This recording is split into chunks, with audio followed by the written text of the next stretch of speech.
Early development. How early pressure shapes future chaos, and how to interrupt it before it hardens. Most damage doesn't start with intent. It starts with pressure applied to a system that doesn't understand how it's being affected. Children don't wake up broken. Teenagers don't wake up dangerous. Adults don't wake up wanting to destroy things. They adapt. An adaptation under the wrong conditions creates patterns that look like personality, long before they actually are. Early development is not about learning content. It's about how a mind responds when it doesn't know what to do yet.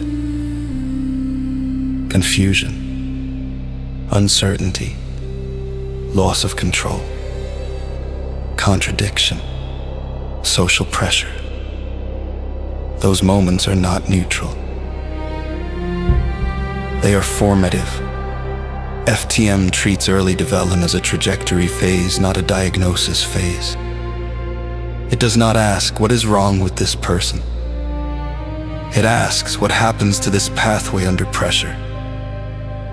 Because pressure reveals structure. Some minds externalize stress. Some internalize it. Some become rigid. Some become impulsive, some withdraw, some seek control, some seek dominance, some disappear. None of those responses are moral failures. They are signals. Signals ignored do not vanish. They compound. Traditional systems wait for outcomes. FTM watches precursors. Not to accuse. Not to predict crime. Not to label identity. To notice when a trajectory is bending toward instability. This is where memory matters. Adults forget how overwhelmed adolescents felt because survive required minimizing it. FTM does not rely on forgetting. It preserves developmental memory structurally. So intervention timing improves, not louder, not harsher, earlier, quieter, more accurate. Early trajectory stability is about keeping options open. Before coping strategies become identity. Before resentment becomes worldview. Before power seeking becomes compensation. Before harm becomes expression. FTM doesn't try to stop outcomes. It reduces the conditions that make them necessary. This is where the misunderstanding usually appears. People hear early detection and think punishment. They hear risk patterns and think surveillance. FTM does neither. It separates difference from danger and stress response from intent. A child who fixates deeply does not need suppression. They need grounding. A child who escalates under pressure does not need domination, they need containment. A child who detaches does not need confrontation, they need safety. When these signals are addressed early, future extremes shrink. Not because people are controlled, but because pressure is redistributed. Less chaos in adolescence, less explosion in early adulthood.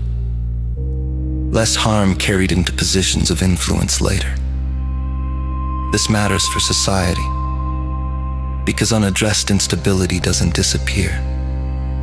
It scales. People don't stop developing just because they enter positions of authority.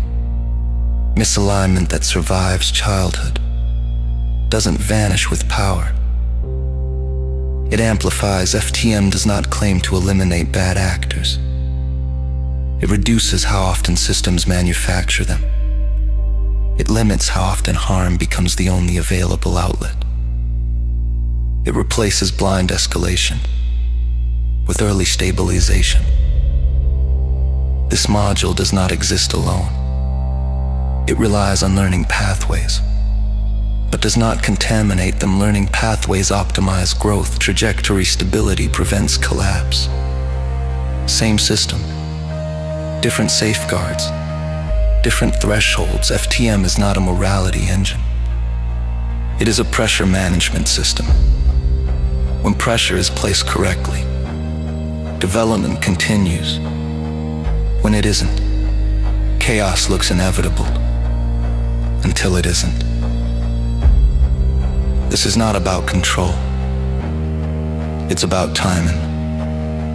The earlier the system understands the pathway, the fewer corrections are needed later. That's not idealism. That's mechanics.